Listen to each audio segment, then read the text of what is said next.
Welcome back to another episode of Just Jossin Around. My special guest today, I have Matt Geiler in the studio. Yay! Hi! Joslyne, thanks for having me. I couldn't be more enthusiastic and jazzed to be on the podcast. I'm really excited. I hope I'm not, too out of control. No, I honestly, the more out of control, the better. Oh, okay. This podcast honestly thrives the more chaotic it is. Great. So anything that you can bring to it to derail, just to blow it up, do it, please. That's what works out perfectly because I spent most of my life being an agent of chaos. Yeah, it's fun. Yeah, it's fun to derail things, Yes. jack things up. Yeah, I go ruin it. No, You don't want to ruin it. no, you don't want to ruin it, but you can bring chaos into it with it being fun.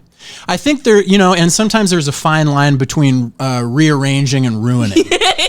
I think you can rearrange things all come into a situation, be like, oh, these are the components to it, and I'm going to shift these around unexpectedly on people, place things in maybe some locations where they might not normally reside. Yes. But ruining, No.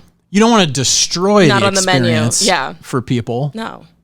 Because then people would feel bad. I don't like to make people feel badly. Well, I think that's impossible for you to do when you're involved in the equation. It's just not going to happen. If Matt Geiler's in the room, Yeah. it's not going to happen. If Matty G is pumping out the jams, you know what? We're all going to turn into a ball of pure light and shoot to the edge of the galaxy. That's all I want from this life, is to do those things that you mentioned. That's amazing. I will have to say, I don't know how I'm just running into you now. I guess I've only been doing stand-up for like 3 years, and so it is kind of hard to meet everyone. You meet everyone later, but I just saw you for the first time at Rachel Ware's Power Hour at Backline. Yes. And that was my first time on that show. Really? Yeah. That was a crazy lineup of people too. That was really fun. Yeah, it was a super fun show. That is weird because I've known Rachel for a number of years, but that's the first time I've done that show. Do you travel doing stand up? Like, do you do improv? Do you do comedy? What's like your main thing that you're doing? So why haven't I seen you is what I'm trying to say. There's two answers because you asked me three different questions. Yeah, I did. Okay, let's get down to podcasting, hosting basics. All right. Maybe let's separate the questions a little more. Maybe not roll three questions into one grammatical disaster where the guest has to parse out. What did she just ask me? It sounds like she wants multiple answers. So to your first question of why haven't you seen me? I'm not the Omaha scene. I'm not super active in it. I'll do a show from time to time, but I'm not out, every week, multiple nights a week. Fair. So I think that's the answer to why we probably haven't run into each other. Second question is, when I do my show, I typically I do a lot of corporates, do a lot of colleges. So that's another reason that I'm, it's unless I'm doing like a local live thing. Yeah. I'd say 90% of my stuff is that stuff. Yeah. And then every year I do, lately it's been 5 or 6 gigs. I do Wayne Brady's live show. Nice. And that one is really just his show, but he'll usually call me up at the last minute and be like, we're doing a show in Vancouver and come do it. And so in that capacity, it's still all improvisation, but I'm more of like the guy who he's improvising songs. I'll improvise like some harmonies or some background vocals. He's a gracious guy, so he'll, let me come down and do like 2 minutes of freestyling or something. But that's awesome. That's more like a sideman type of a gig. That's cool. I will say I did. So I did do my research. Good for you, Joslyne. Doing some research, digging in. I'm getting in.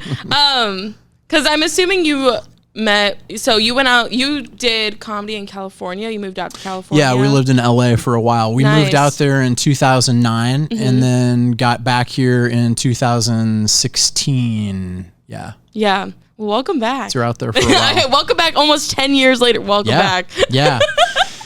Joslyne, we've been here. You've been here longer than I have. I go, welcome back. I've been here going on 8 years back from LA. Actually, the first 2, there was a lot of back and forth from here to LA. Yeah. But then the pandemic really like locked everything. I mean, yeah, that kind of jacked everything. Ruined it. Mm-hmm. But not ruined it. I still get it. Rearranged things. It rearranged things, but it didn't ruin it. It did not ruin it. It rearranged. I like that. That's things. That's this podcast. I didn't ruin it. I rearranged your dining room. Yeah. The reason you're missing the table is because it's in the backyard. It's not gone. I didn't destroy it. No. It's invisible. I will say, I do love going over to people's houses and messing with their Creepy stuff. crawling them? Yeah. Is that what that's called? Well, if you do it at night while they're asleep, if you enter Oh, no, I would never. If you enter their home, if you do it Manson family style and you come in and you try to be quiet as a mouse, and then when they wake up, they're like, oh my God, multiple people have been here while I've been asleep because none of my stuff is in where it was when I went to bed. See, I'm pretty consensual about it. Okay. I go in, they go, I'm so excited to have lunch with you. And I go, 1 second. And then I turn around and I go, this needs to be fixed. This needs to be rearranged. I just love doing that. Nice. It's really fun. I like it. Your third question. Oh, and the third question. Yeah, the third one. Sorry. The third question about what actually happens when I'm doing a show is it's not stand up. It's all improvisational. And so for a solo set, typically, 5 minutes, you can't really do much. But in my actual show, I improvise a concert of my greatest hits that you and I have both never heard before. So the conceit is that I take the stage and I'm like, so gracious of you guys to have me out here to do this career retrospective. I'm going to do all the hits. I'm going to do some deep cuts. And then I ask for, song titles from the audience. And then I just make up the songs. And then kind of in between, I'll pepper in absolutely false his career details. I try to put it over with like the devices. Like, of course, you guys remember the fall of '84 was actually a terrible time for me. I'm sure you read about it in the tabloids. Yeah. But I was living in a cave. I was in the middle of my third divorce, and that's when I started writing this next song. Yeah. Who knew it was going to be the biggest comeback hit of the mid '80s? You guys remember the title, and then somebody throws it out. And so I do about an hour of that. It's amazing. It's madness. Also, it's madness. It does sound like madness, but also it's like something about your physical presence on stage as well that adds to it. Oh, that's kind of you to say. Honestly, this episode, and I've just decided, hopefully everybody will be cool. I think this episode is going to go for 3.5 hours because we have you scheduled for 5. Okay, that's even better. I'm so thrilled to run into another human being who's not like, get out, stop moving around so fast. What are you kicking up in the air? What are you doing? Settle down. Yeah, calm down. I'm glad. Yeah, no. I'm glad you're here for all the for 5 hours. And if it's like, during the 5, maybe we hit hour 4 and you're like, I need to go do a lap real quick, walk around, stretch your legs. That's fine too. Okay. But yeah, the full 5. And if you leave before that, people will tackle you. Oh, nice. So just is it going to be one of the tackles where they come in from out of frame? I'm walking this way. Yeah. Bust. Well, now that you know how they're going to come, I have to send a text and everyone has to switch positions now. Because you can't know where it's going to come. I forced you to rearrange your plan. Chaos. Once again, causing chaos. Not ruining. Just rearranging. You didn't ruin anything. They're still going to tackle you. I don't know if this podcast has merch, but that's free for your next t-shirt drop. Okay. Not ruining, ... just rearranging. All right. I will get that. So the t-shirt actually says just Jossin around. I love it. But we're going to rearrange it. We're going to put the new quote on the front. Jossin logo. Around just. Nobody will understand it. Around the just Jossin. Yes. Yeah. In a circle. It's circle text. Yeah. I hope my producer, I don't know if Grace is still here. Grace, I hope you're writing this down. We're going to be redoing the merch after this. Grace, we're redoing all the merch drops.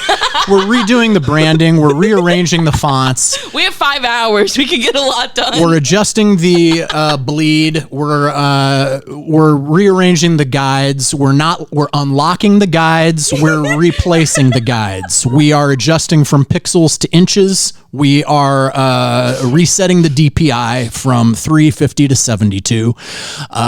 We are changing a lot of the settings, and we're going to do a whole new round of diagnostics. So get ready, Grace, because it's going to be the longest day of your life. I will say a lot of meetings, corporate meetings, I feel like they all sound like that, by the way. Oh, God. They all sound like everything. I was like, I've heard all of that, and I go, okay.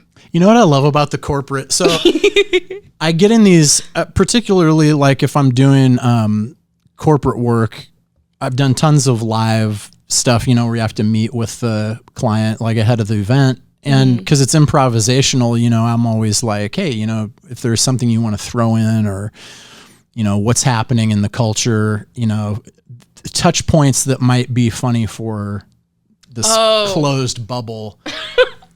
Even if they're just names, I don't have to know who they are. Yeah. But they're like, oh, if you mention Andy, whoever, people are going to go nuts. Yeah. So great. I get that kind of reconnaissance before, and just kind of let it filter out. But is that frustrating when people come up and say, hey, because I feel like, I don't know. I'm just saying, I've gone to shows and people go, if you can just rag on this person. I'm like, I'm not from here. I don't know what's funny about him. I'm not in on the joke. I don't know how to make the joke.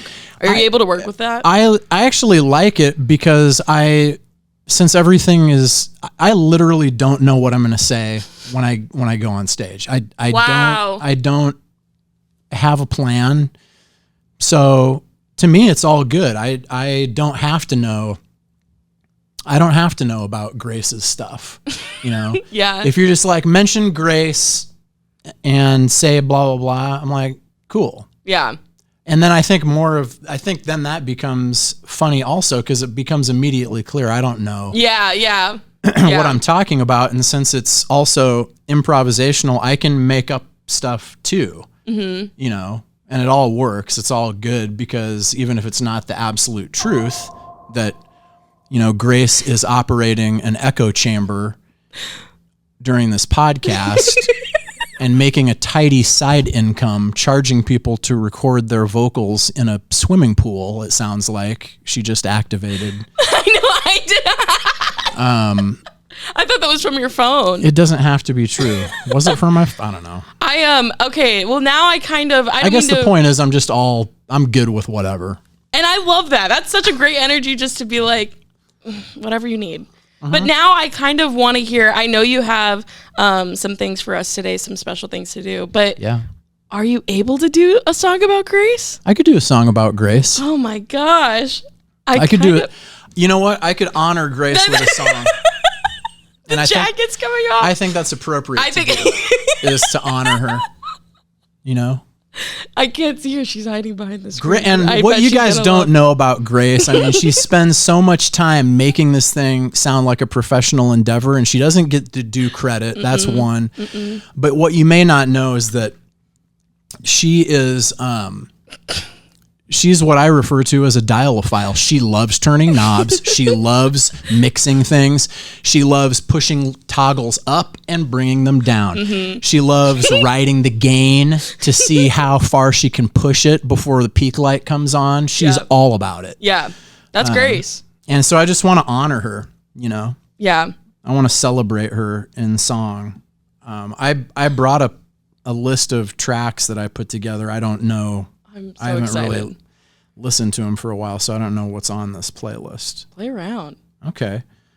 So this is for, this song is just called Grace.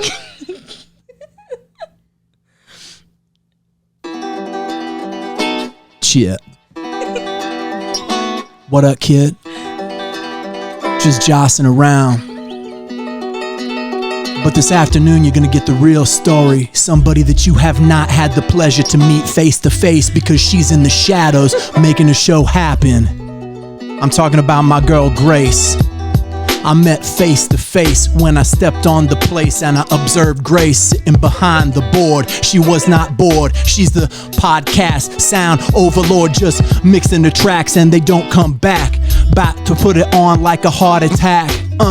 Grace had it in the place to be, and she made a fool out of even me. She said, sit down in your seat and shut your mouth. I'm gonna take the DBs and put them down south. We're not hitting peak like today, no way. Sit there until I give you the okay. When it's time to speak and you're not just a freak, cause Grace is doing it on back of both knees. If you want your podcast produced, then you got to get Grace to get your goose. Peace out. Give it up for Grace. Oh my God. Cheer. Cheer.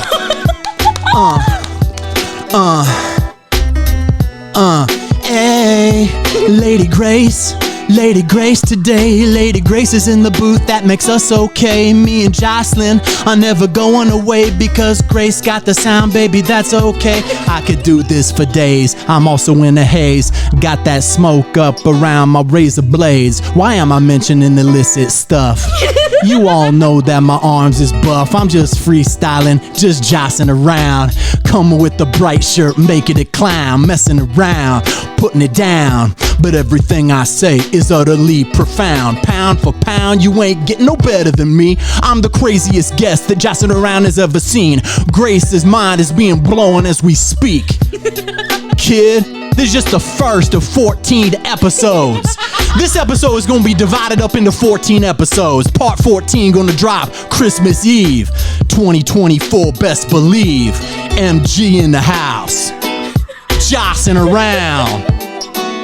I love you, Grace. Thanks for all you do, baby. You know, stuff like that. Stuff like that. Sorry, that got a little carried away. I apologize. Perfect. You may have noticed that about three-fourths of the way through that thing, the muscles in my chin started to atrophy. I'm sure you saw the saliva spurt out of the side of my mouth.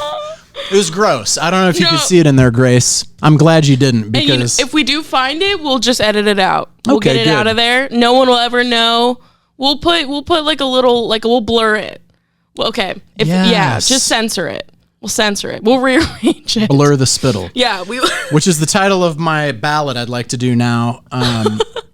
This ballad is called Blur the Spittle. A lot of you guys out there have heard it. A lot of you guys have made poor life decisions to it while listening to it. It was the #1 makeout jam of 2019 when I dropped it just before the pandemic. People had questions. They're like, what exactly does blur the spittle mean? Mm-hmm. You know? And I was like, relax. Baby girl, relax. Don't sweat it.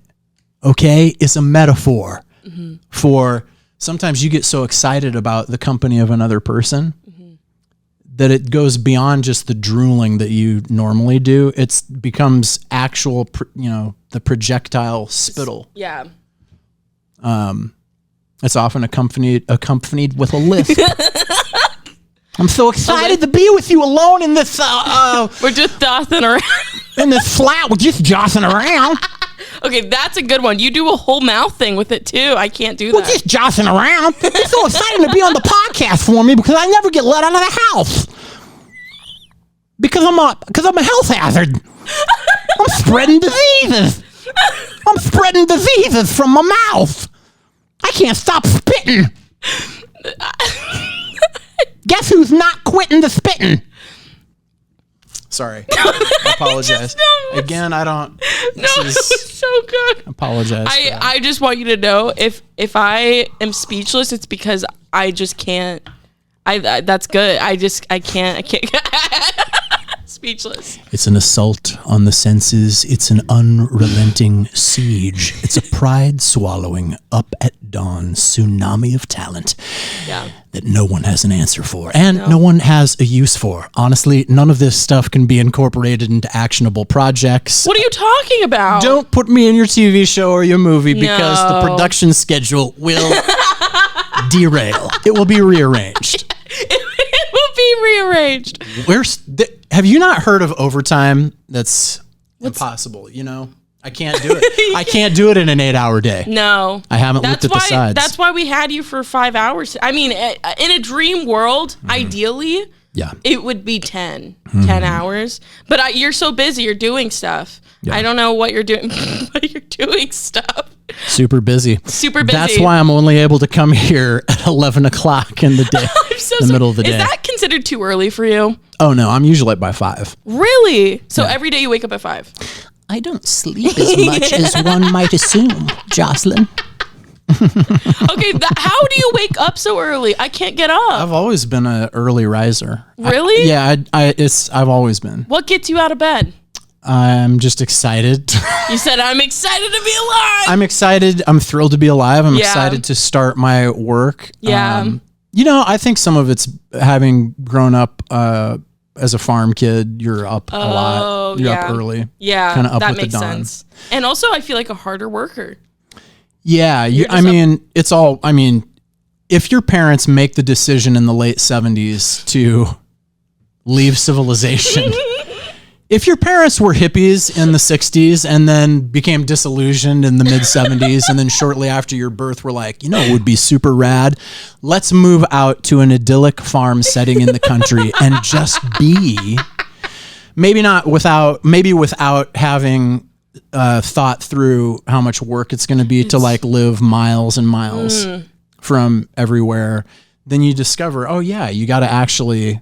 It's work to live this far out. It is. My grandparents lived that life. They're still out, like away from site farm. So the rural. I get it. I do, but I always felt like I don't know, hearing about how like my uncle, like all the work that he did, like helping. I had it good. Yeah, I had it good.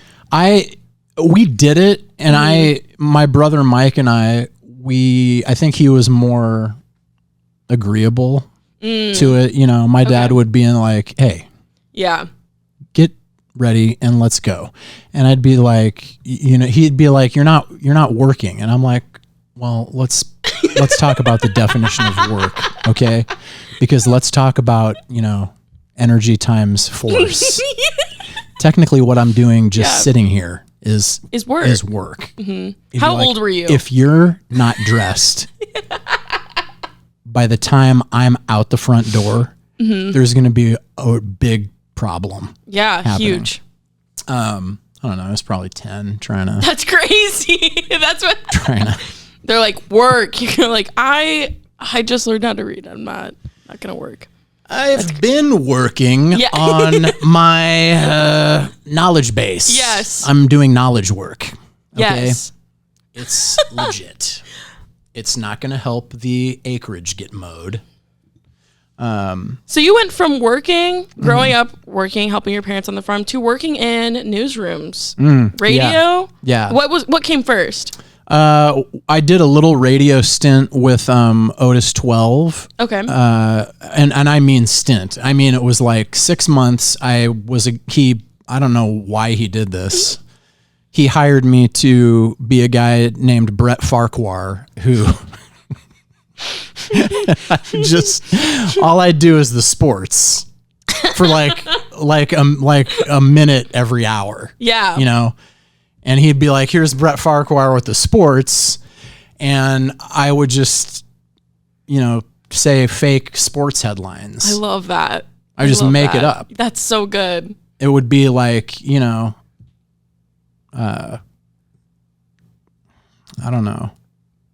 And He-Man and the Masters of the Universe defeated Skeletor 6-0 in the annual. Yeah. I mean, it was. Yeah.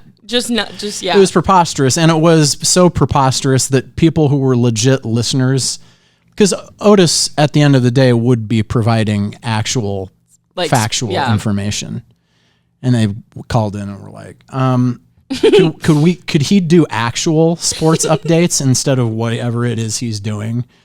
So it didn't last very long. They didn't get it. They didn't get the vision. But the TV gig at the CW, it was a CW affiliate. I don't know if it still is. That happened a while later. That happened after I had gone through Second City in Chicago and was kind of looking for a job. And my wife Jen said, they're hiring a TV host for this news program. I'm not a journalist. Yeah. But it was supposed to be kind of like pop. It was supposed to be like Talk Soup or these pop newsy things. Yeah. You know. And literally I went in for the interview and the guy was like, you know, can you read a teleprompter? And I could read a teleprompter because I've done a lot of high-end Omaha commercial work. And I'm a big deal in industrial films. Yeah. You guys, if you've probably seen me, if you had to do any kind of corporate training, nobody looks down the pipe and reads the words into the camera like me. Okay, my technique is flawless. It's a natural gift, and I think they were more concerned about that than whether it was funny or I had charisma or anything like that. Mm-hmm. But that was 2006, maybe. Yeah, I think around then. That's what the articles say. So yeah, it was definitely. So it was like done with Second City. Yeah. Back to Omaha and was doing this show, and it was. What can I say, man? I mean, it was a fortuitous thing because it was like, oh, you're doing seven shows a week. Mm-hmm. It was 10 o'clock every night, including weekends. But it was chaos. Yeah. I mean, the production of it was chaos because the sister station is KPTM Channel 42, and they.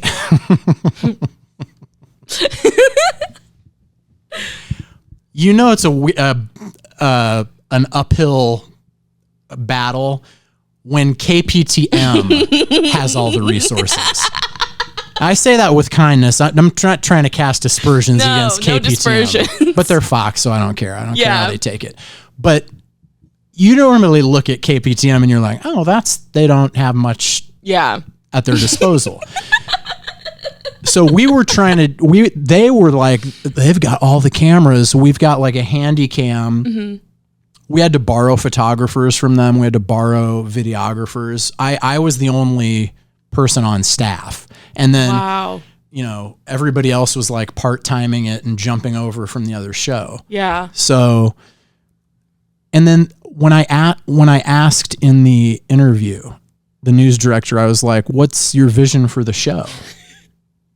Keep in mind, I mean, I'm an improviser, but I did come from this environment at Second City where you're using the improvisation to create written material, to create sketch material, and to assemble a show that has a running order. Mm-hmm. So it's not like complete and utter madness in that environment. But I said, so what's the deal with this show? And he was like, you know, legally you're required to read like a minute and a half of news up front, and then it's whatever you want. And I was like, that sounds like a terrible idea. Yeah.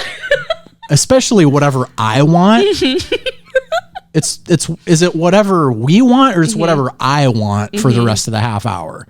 I don't either way. I didn't think it was wise, but there was not a lot of oversight. Wow. To that show, there was no oversight. There were no resources, and every night at 9 o'clock, you had to have this show shot, edited, and stacked for a 10 o'clock live broadcast. Whoa, that turnaround time is crazy. Yeah, and that's because insane. Everybody else was part time, they were never in until like 1. Yeah. So dang. The shows were preposterous. It was literally like you'd read a news snippet that you pulled off the wire, and then you'd be like, you know, here's a clip of me trying on bridal gowns earlier this afternoon. Yeah. Enjoy. Wow. So quite literally anything that you were running your own like live. So what were you doing? Like sketches? Like what were I wouldn't call them sketches. There was Listen, man. Hey, listen.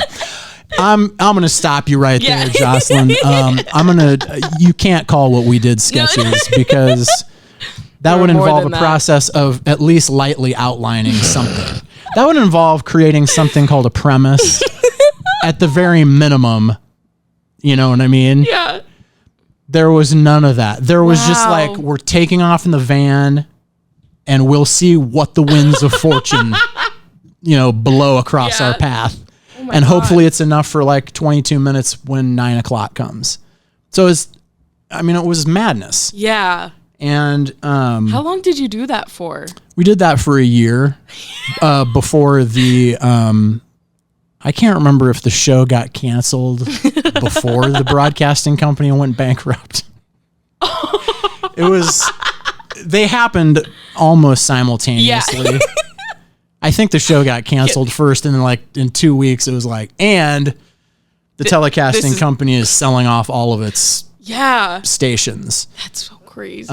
But yeah, it was madness. And so the everything on there was like super half baked. This was still in the days, YouTube was in its infancy. Mm-hmm. So some of that stuff would get posted to the YouTube channel, and then you didn't even have the context of like the intros or the outros. You know what I mean? So like these video things would get thrown up, but without the benefit of me being like introing it. Yeah. Or coming out of it. Yeah. So all the comments at that time, were just like, what the fuck is this? What is this? What even is this? Serious. We got calls at the station. People would still send physical letters. Wow. To the station? Yes. Can you recall? The news the beleaguered news directors would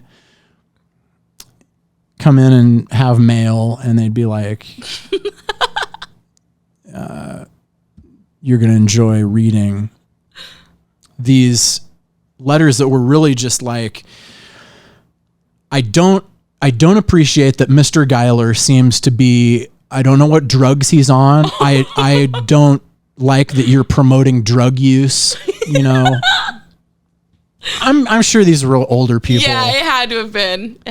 But they were really vehement and very, Yeah. Wow. Very upset. That's crazy. Very upset about how we were not doing the news. And it was also, I feel for them too, because the program had a straight broadcast news open with his graphics package and a deep-throated announcer being like, it's the KXVO 10 o'clock news. It sounded like what you're about to see is the news. Yeah. The fact that they brought you on and said, we only need like a minute and a half of like a news, that's crazy to me. And then it cuts to me, I'm standing there in my frosted tips, like a buffoon. No credibility. That's perfect. Literally inspiring zero credibility with the 4 people who were watching. I mean, if you dig deep enough about that, maybe there's nothing left on the internet about the show itself, but, and I don't know how much people know about the old Nielsen's rating points, but like we never got a point. Like, it was oh my God. So nobody watched it. However, you have to realize that with the Nielsen's rating booklets, those are only given to households. Those aren't given to like college students. No. They don't give them They would have loved it. So I would go do shows like over at UNO or Creighton or something, and like people would come out of the woodwork and they'd be like, that 4-minute, that thing you did where all you guys did was, pour Cheetos into the station manager's toilet. That was rad, dude. And I'd be like, oh, you like that? Awesome. Yeah. Cool. So there was an audience, yes, but there was no way of knowing about it or measuring it. True. In those days. If you were doing that now, whole different thing. Would they ever let that happen now? Joslyne, now I'm too old. No, I've spent too much energy. I don't have any energy left. That was when I was young and wild, Joslyne. Now I've got I've got kids to provide for, and someone needs to be responsible around here. I guess. Boo.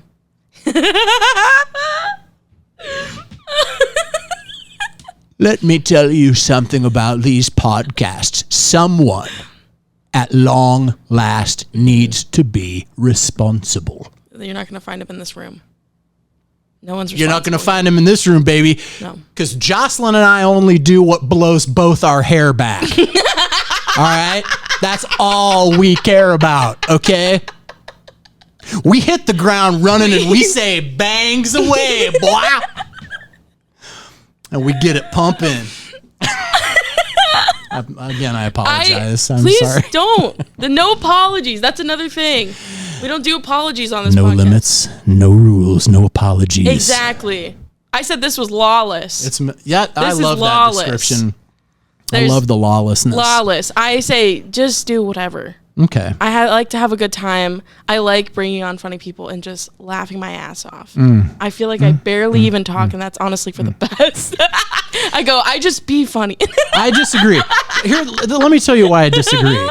I was also unfamiliar with you until the oh, true, Power yeah, Hour. we met. Yeah. So that's where we met, and you went up early in the show and did your stand-up, and you said some things that I found extremely hilarious. Well, one of which was a description of what I can only tell listeners and viewers was, I think it's defined legally as a criminal act. Yeah. Yeah. I do that in my set where I say illegal things that I've done, that other people have done. I go, but it's funny, right? And yeah. Let me tell you about this vehicular homicide. Yeah. I almost committed. When you said, and I left the set. And did you say that you drove away? It was, so I think, okay.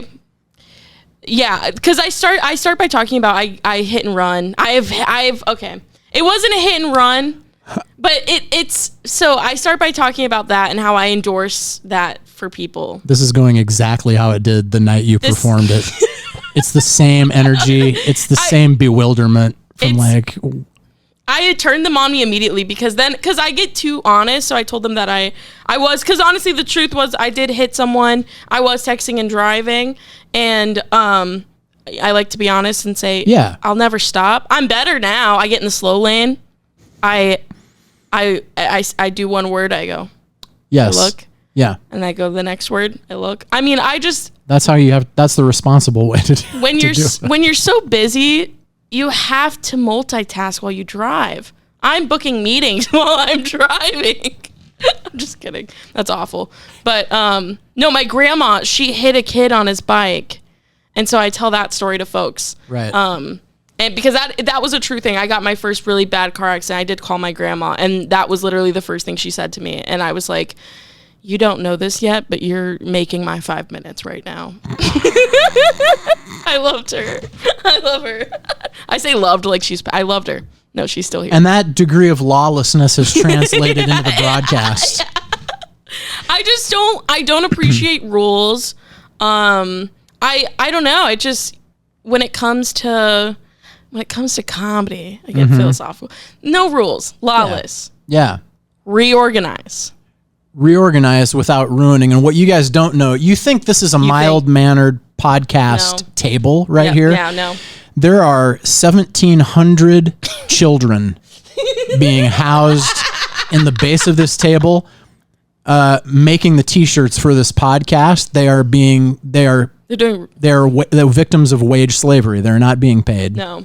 But that's the kind of lawlessness that we're committed to here to get you guys a fitted T-shirt that has a dope-ass logo on it.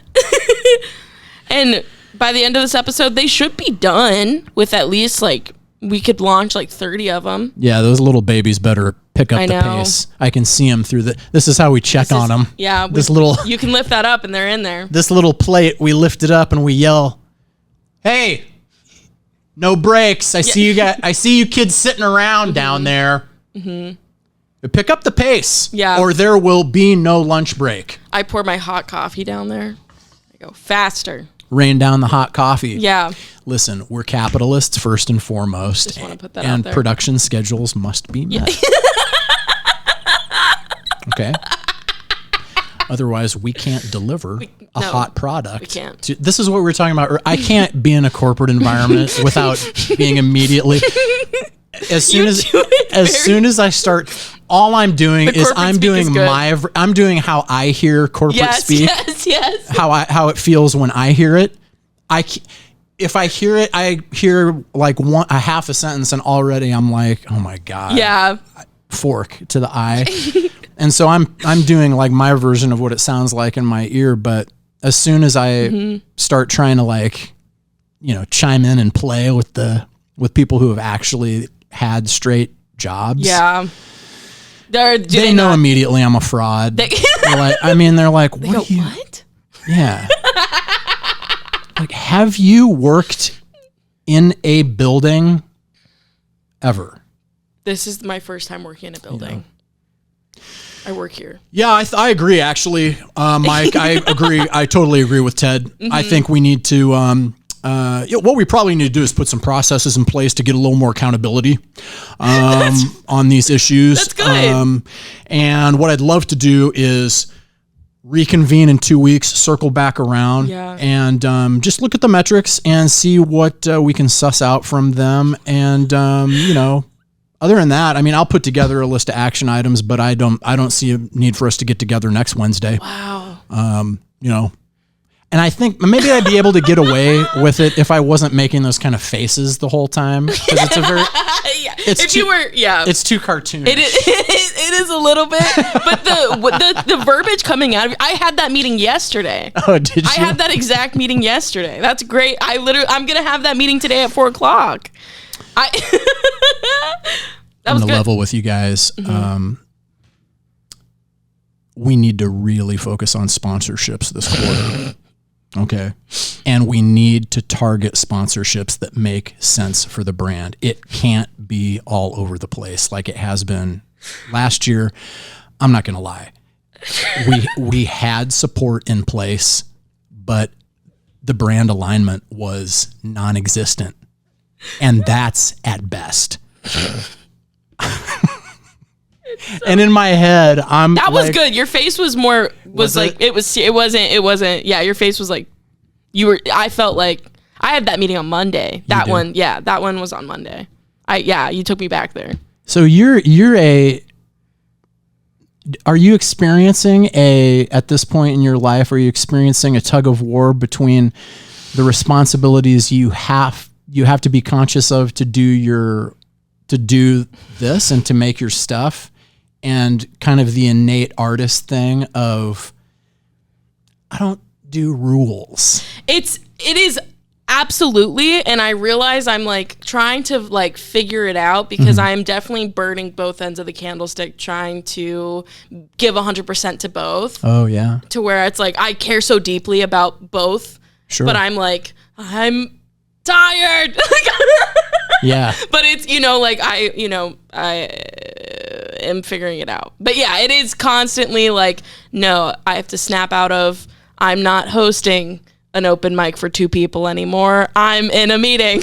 Like, it's, I don't know. I definitely feel like there's modes that you hop into. Yeah. But I'm sure you get it though too. Like, you have to. If you're doing anything creative, you've got to have this like lock-in switch. Yeah. That you like can focus and do stuff. And also, there's a lot. Well, and I don't think anybody creates anything 100% in a vacuum. So, I mean, even if you're the type of artist whose work or whatever the project is requires you to kind of flip a switch and be, crazy, Technicolor unicorn energy. The reality is that is exhausting at some point for somebody. Yeah. And that could be you. Everybody has their own threshold for that. Yep. And depending on the day, you have to calibrate that in order to make the thing, because sometimes it's just like, it's 7:30 a.m., dude. All I'm trying to do is get this lit. Yeah. Would you mind like not pacing around? Like be a professional. You have to develop some professionalism or you won't. Yeah. Your opportunities shrink. Yes. That's a good thing to realize. But also, like, I will say, so I think maybe it's just working here has like sparked that in me, where I get the same amount of joy, like that having that professional or like locking in for the job. I get that feeling. It's the same feeling I get doing stand up. Yeah. Like, and I finding a job that is like compatible and makes me feel just as good as doing what I'm doing creatively has been the biggest. So it's like, yeah, I talk about being tired, but it's because I don't manage my time well. But but it's like everything, like my day is filled with happiness, like things that actually make me so happy. Yeah. And they're not all the same, but I'm like, that's my like whenever I have friends that obviously like, we can't do comedy full time, or like we're trying to figure out how to do it. Yeah. And so my funnest thing is being like, all right, how can you make money doing the thing that you like? Right. Like I have friends that paint. I'm like, girl, go teach a paint and sip. Like right. that, like just finding things like that and finding, ways to make money that is like still using that creative side of my brain. I'm babbling. That's the great thing about the present moment is that now more than any other time for creative people and artists, the ways to make that happen are not just visible, but they're technically possible. Yeah. So I think that's a bit, I mean, as recently as 20 years ago, you have to, all these things had to be built and assembled kind of separately and never the two shall meet. Yep. But now you can't, it's like, hey, the lines are blurred between, what you're doing on a Friday night at the club and this, and there's so many ways those things are enmeshed and interconnected. Yeah. But it's really just kind of like, it's one facet of a multifaceted thing as opposed to like, the separate thing, separate thing. How do I get them to all play together? I don't know if you're like this, but for me, I used to get great anxiety because I'm like, I don't know how my, serious music makes sense with my comedy, makes sense with my animation and my illustration, makes sense with my writing. Yeah.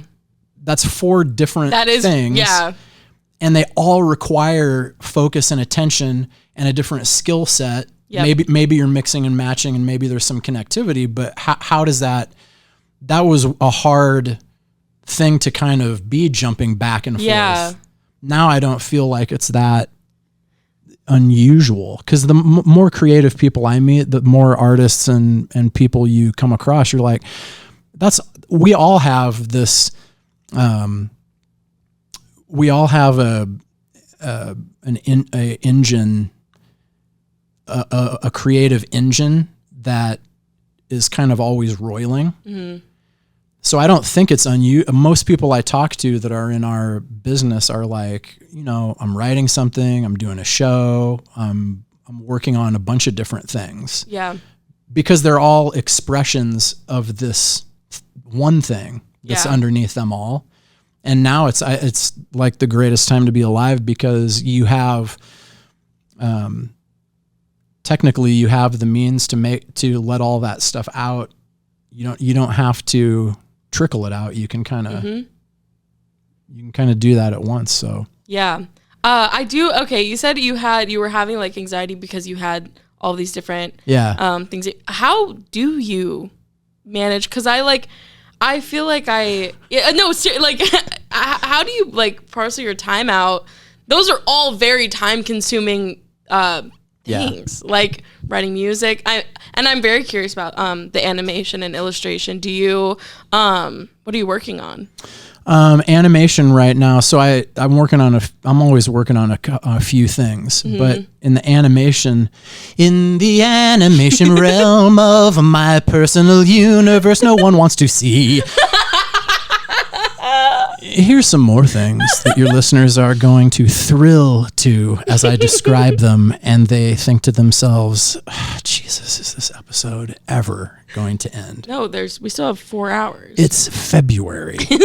This thing started in September. They're still at it. They're still going. Still jawing away. In the animation, I have a 2D boutique 2D character animation studio called Sick Picnic. media. And what we do there is we create 2D character animation, and it kind of there's two halves. There's a corporate half where we do like, say a company or an organization, they have to have ethics and compliance video content, or they have to have sales enablement training. Any of that video stuff that's compulsory for employees to watch. Yeah. That everybody hates because it's always boring. Yeah. And it's like, oh my God, who did this? we do a lot of that kind of stuff for somewhere somebody in a company has decided, I don't want to do that. I care about my employees. Yeah. I want this to be fun. I don't want this to be, pulling teeth. Let's do something fun and funny and engaging and quick and to the point that will actually have the desired effect, which is, oh, that was cool. Yeah. I didn't want to kill myself doing it. So that's our niche with that half of the animation. I love that.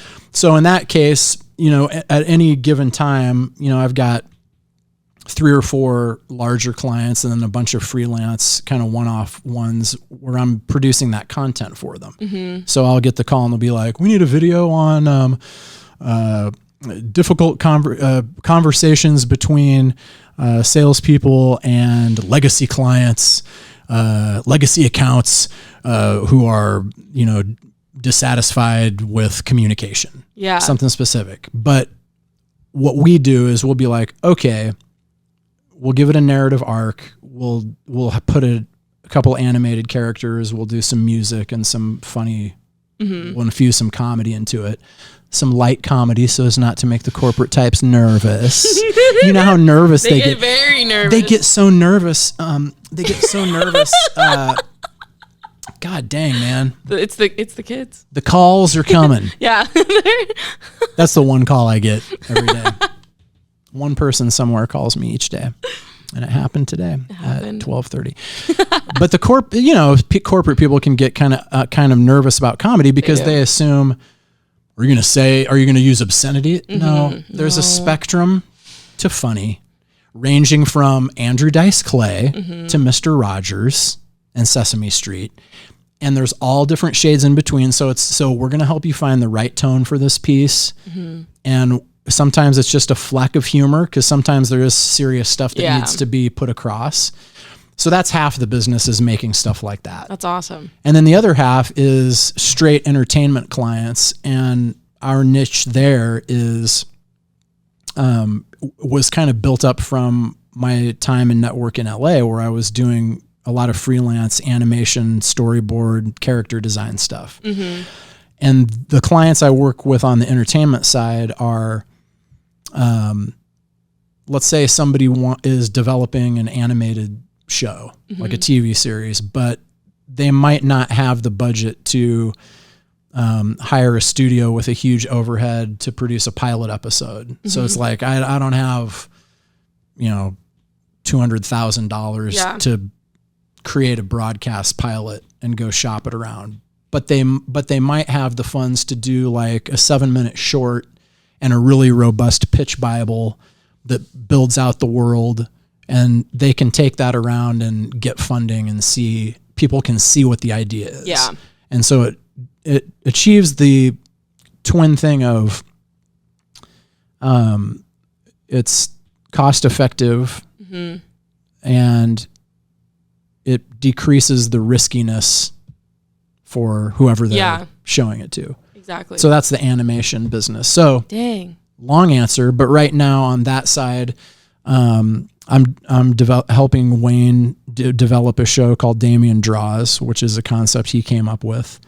And then we have studio projects on that I just do myself. Yeah. So there's 3 or 4 shorts that I'm working on at any given time. And to answer your question about how do you, and that's just in animation. Yeah. There's still 3 things that you're doing outside of that. So you've hit the nail on the head, which is you really have to manage your time. Yeah. That's been a struggle for me my whole life. Yes.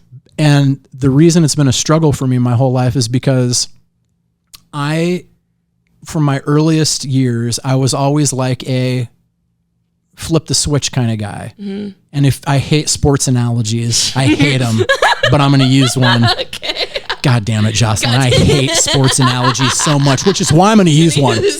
I hate them so much, I have to use them. That's addict speak, actually. That's like, I hate what this does to me. It reminds me of like a mom eating a bag of chips. She's like, get these away. These are so bad. Do you ever destroy a bag of chips at midnight? Probably worse things, but yes. We can yeah. I'm a Can we pause the discussion about our serious creative work and talk about the twin the inescapable duality of emotion and feeling in the act of destroying a bag of chips at 1 a.m. Can I tell you what I've done to combat this? Do it. So I get the box. It's the family size of the small packs of chips. Oh, God. I don't allow myself to buy the big bags of chips because I don't trust myself. Right. But at the small ones, I go, okay, this is it. Take it. So that's how I control that. Because I will go insanity. Yeah. At midnight. Something happens at midnight. Yeah. I'm like, new day, new calories. Oh, it's a Werewolves of London, man. Great. It's like you're right about that. Mm-hmm. I'm the same way. Feels because great. I can go an entire day with like the iron will of like a native German. I mean, like I'm like business hours and into dinner time. Yes. I'm unassailable, dude. Yep. My virtue is unassailable. I can have 2 cups of coffee black in the morning. Yes.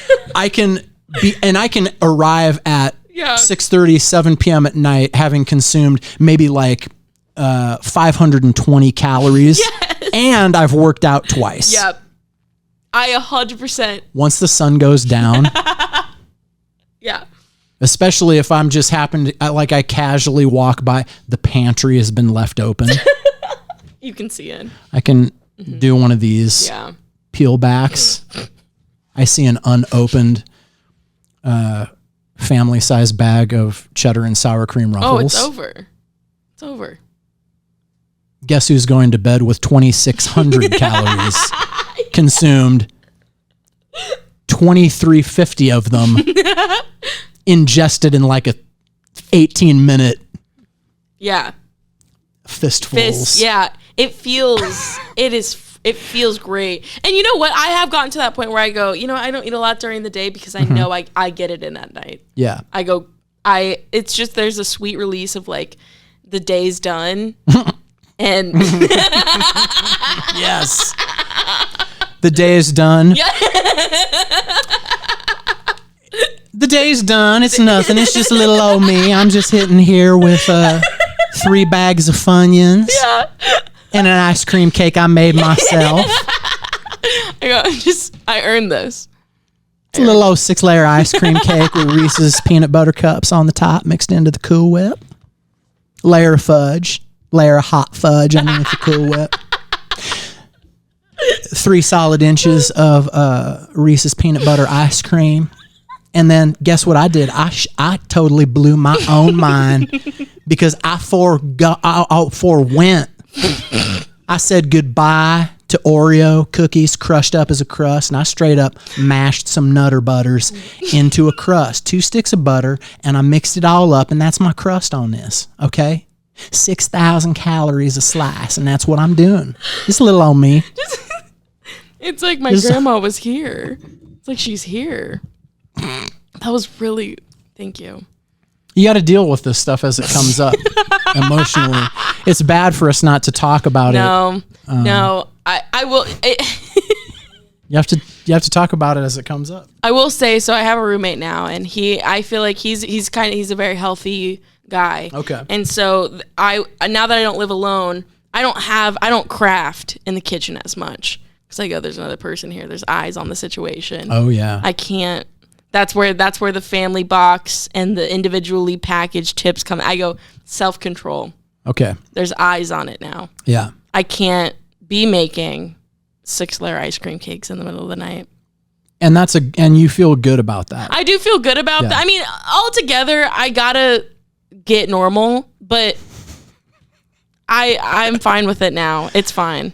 Do you ever get the, maybe it's a performative thing where you're like, you know what? Just today, just for now, just for this little window, from 3 p.m. To 4 p.m., while my roommate is kind of moving through the space, I'm just going to sit here with this Costco jar of peanut butter and a spoon, and I'm just going to eat it. I'm going to see how long it takes for him to feel like something is amiss. Okay. It makes me laugh because he would definitely be like, have you been taking your medication? How is it going? He would ask me, how's it going? If I sat in the living room, jar of peanut butter, an hour, didn't stop to look up, an hour just of the peanut butter, I could do it. Would he, and he would, at some point, he would be like, Joss. He would say, hey, are you okay? Is it the breakup? He would say. And then you would look up to him, your eyes aglow. Yeah. Not a healthy glow of excitement, the glow of somebody whose liver is failing because of how much sodium. Yeah, it's a lot. It's a lot that you're putting in, and you're gonna be like, Dad, grab a spoon, sit on the couch with me. This is how it ends for both of us. I'm just doing a Jonestown, but it's peanut butter. And they cut to yellow tape on the... Like, no, they did this to themselves. You can see in the chalk outline, they're both covered in peanut butter. I love it. I think we figured out a plan for like our escape route, our escape hatch. Yeah. That's how it's going to go. Joslyne and I are making a blood pact right here and now on episode 49 or whatever it is. I think it's 52, 63, 78. Close. I think 80. We're like 55. Okay, episode 55 is where the blood pact was forged. Maybe 60.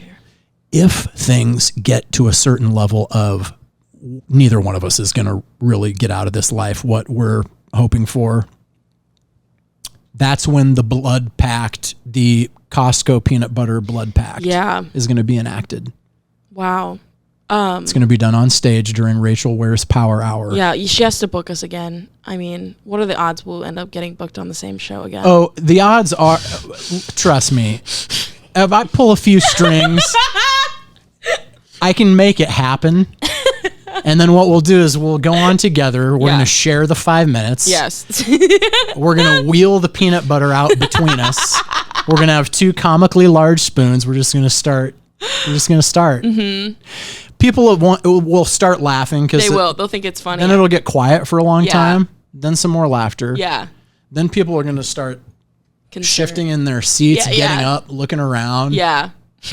Is there somebody that manages this place is going to step in? Mm-hmm. Rachel's gone. They're looking for Rachel. She's gone. She's left. Oh yeah, dude. She's watching from a camera in a secured location. One of my dreams is to just empty the back line. Like halfway through a show. To do something for so long that people just go. I'm a professional. I'm definitely a professional at emptying a room. I've done it. Yeah. I mean, I probably have the queen mother experience of emptying rooms. And it happened at the Comedy Store, and it was... Okay. It was... I need to hear about it. Okay, well, I'll tell you. Let me get a sip of water. I'm sorry. Yeah, let me get a sip of water, and I'll tell you what happened at the Comedy Store in, I think it was 2000... It was like February 2010. So, this was... I had gotten booked on a show. It was a Friday night show in the Belly Room, which is upstairs in the Comedy Store. For those of you who are not initiated. And the Comedy Store, for those who don't know the Comedy Store is on Sunset Strip. Comedy Store is Mitzi Shore's, that's Pauly Shore's mom, their legendary comedy club. So many people came up through it, and it's kind of this Hollywood legend type tons of A-list comics work out there, but it's also a very dark nexus. The building is black, stucco. Yeah. It has the names, the signatures of the regulars written on the outside. It still has like its original 70s red neon lighting. You go in there and it's kind of like you're walking back into the late 70s a little bit. It hasn't changed much since then. And for as many, you can walk into the Comedy Store and you can be like, oh, there's Louis C.K. or that's a bad. Really? That's what was happening in 2010. Anyway, you can see all manner of people down there to work out material. And you also bump into all manner of weird, scary individuals that you're like, there seem to be a lot of people hanging out in the hallways that don't necessarily go up so it's that kind of classic Hollywood crossroads of there's people here trying to do the work and then there's all kinds of other things going on. Yeah. And if it takes a while to kind of know who's who. So I was on this show, it was a Friday night show, and I was supposed to come on and do some musical improv. And that's why they booked me, was to have this kind of novel break in the middle of the show. And I get to the show, there's probably 60 people in the room, sold out little room. And there's an area by the restrooms where all the comics sit. And I'm sitting down, a guy sits down next to me. He has a backpack on. He introduces himself to me as Lazarus. He's got his headphones on like this, like sideways on his head, like one ear, like he's recording something, like he's going to record something. Except these, and then I think he had a baseball hat on top of it. I mean, it was ridiculous. That's a great combo. He rolls up and I'm about to go up. This is, I don't know, there's probably 10 performers on this show. And I'm just kind of watching. He sits down next to me and he's like, hey, bro, you hungry? Hey, man, you hungry? We had just moved to LA, so I had been there maybe a couple months. Yeah.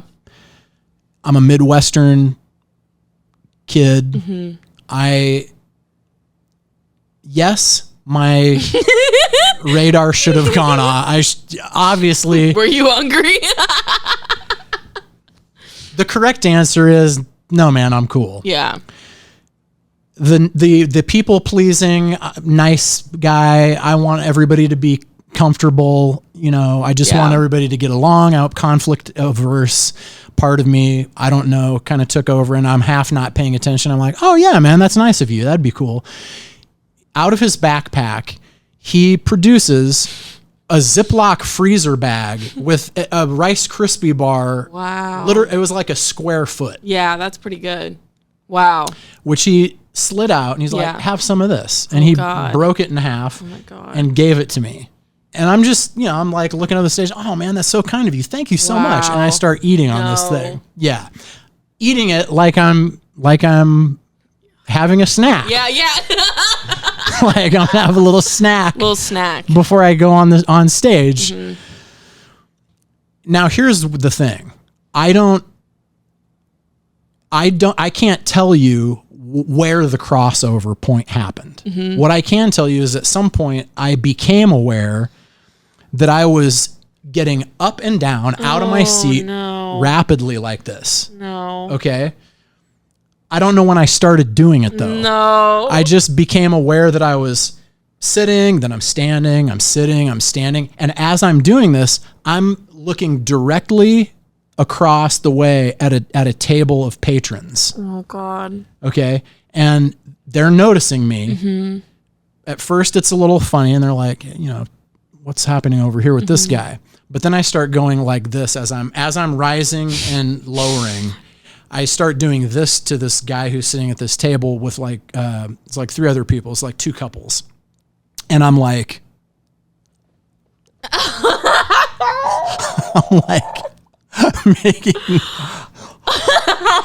like doing this. And all 4 of these people are like, no. Uninterested would be and alarmed. Yeah. happening at the same time. The woman who booked the show comes over. I'm doing this. Yeah. And she's like, hey, are you ready to go up? You're up next. And I'm like, no, I am not okay. Lazarus is gone. I'm like, Lazarus gave me a Rice Krispie bar. My God. I can't feel my legs. I feel like I don't have control over my body. And she's like, all right, I'm going to bring you up next. And she just goes back. And I'm like, I can't stop moving around. I cannot stop moving around. So she brings me up on stage, full room. She introduces me as this guy does musical improv. He's really funny. I come up. I don't do musical improv. Oh, no. What I do is I get the microphone, I look out, and I say, ladies and gentlemen, under normal circumstances, I would be providing you with tons of pleasure performing improvised musical jams and freestyles. But tonight, for one night only, I will not be doing that. Instead, I will be performing my world-class impersonation of George Washington crossing the Delaware, you know, from the famous painting. I think you all are going to really enjoy this. Then I turn away from the mic. I put my leg up on a stool. So now I'm profile to the audience. I put my hand inside my shirt like this. And I kind of, like, I rear back into the painting, the pose of the painting. The iconic painting. Yeah. How long was I doing that? I don't know. That's all I did. I didn't. Wow. I didn't. That's really good. I didn't move from that position until I feel a hand on my thigh tapping me.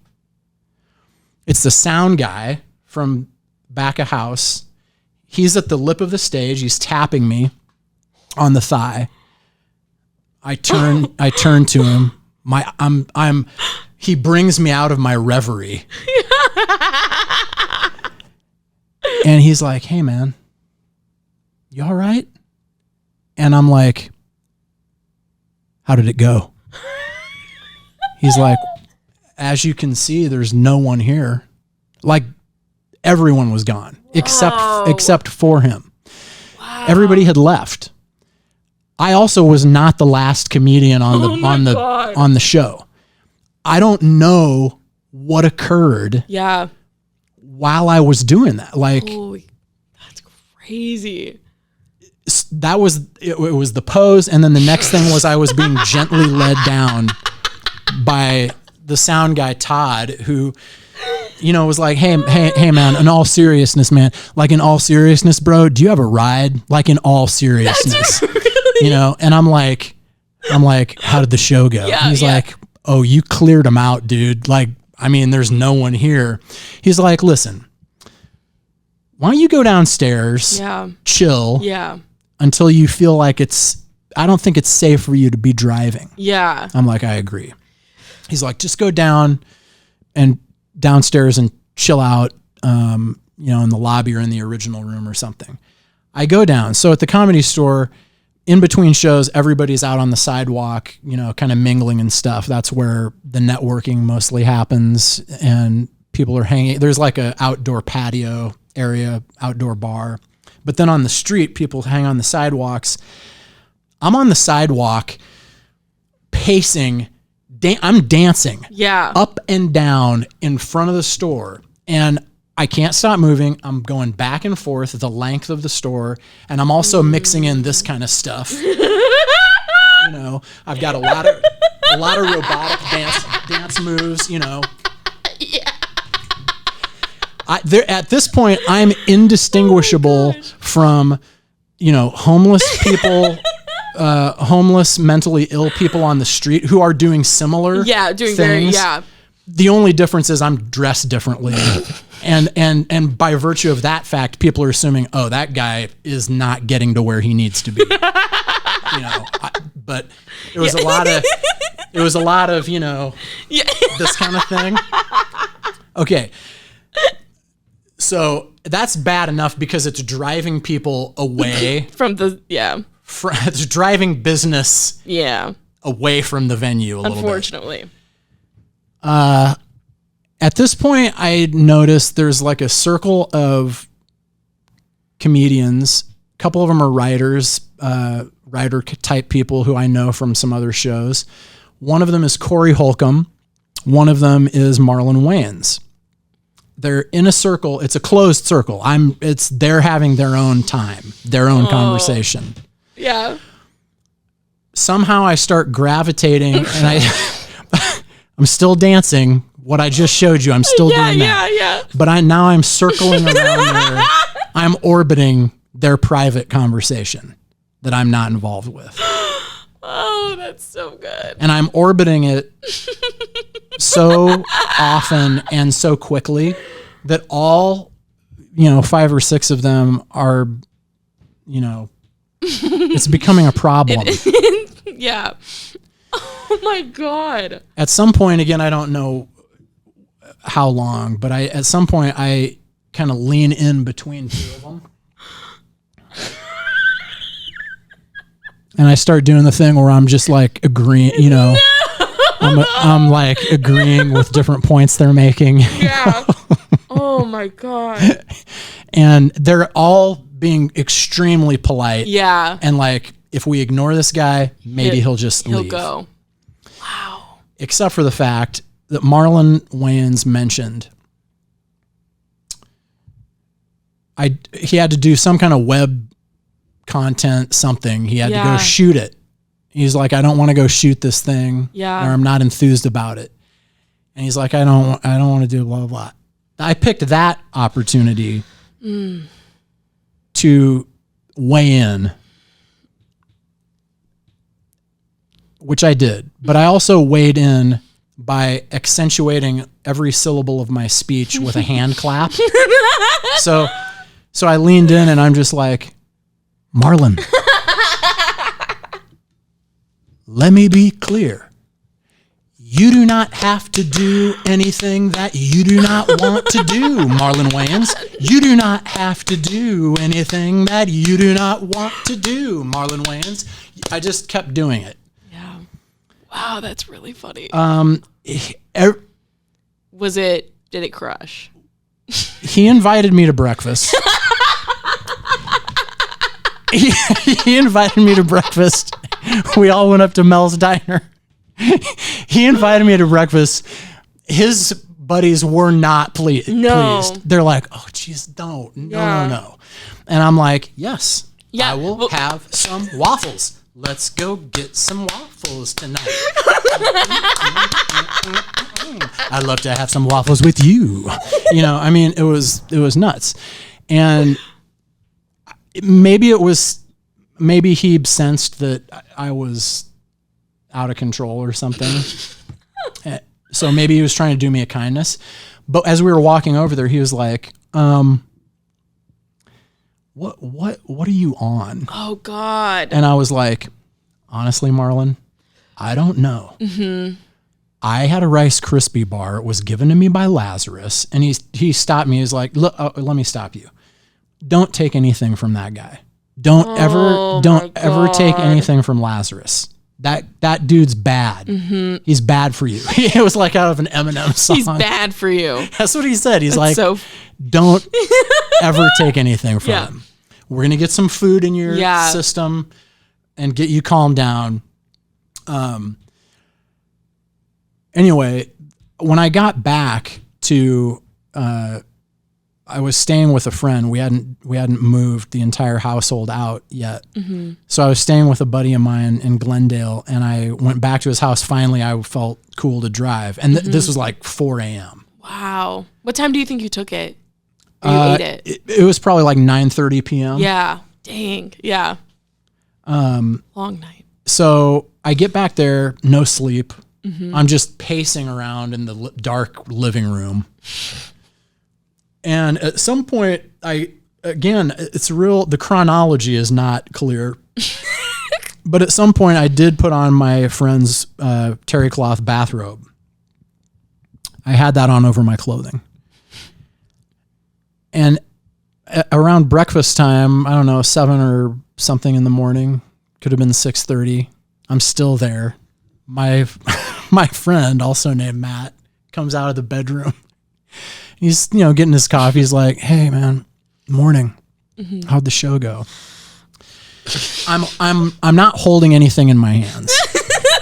I have nothing in my hands, but for some reason they immediately go behind my back, because I don't want him to know. I don't want to give anything away. No. I must appear completely normal and completely in control. And I'm just like, just the usual show, man. It was just a normal show. It was just a normal Friday night show, man. Nothing. I went up. Yeah. I did my set. Nothing out of the ordinary or unusual happened at this show. Honestly, just a very mundane type of a comedy show. Nothing. I did my show. I got out. I did my show. I got out. And he's like, okay, man, I'm just asking. And I'm like, no, there's nothing unusual that happened at it. And he's like, all right. He's like, why are you wearing my bathrobe? And I'm like, it's very cold in here. Yeah.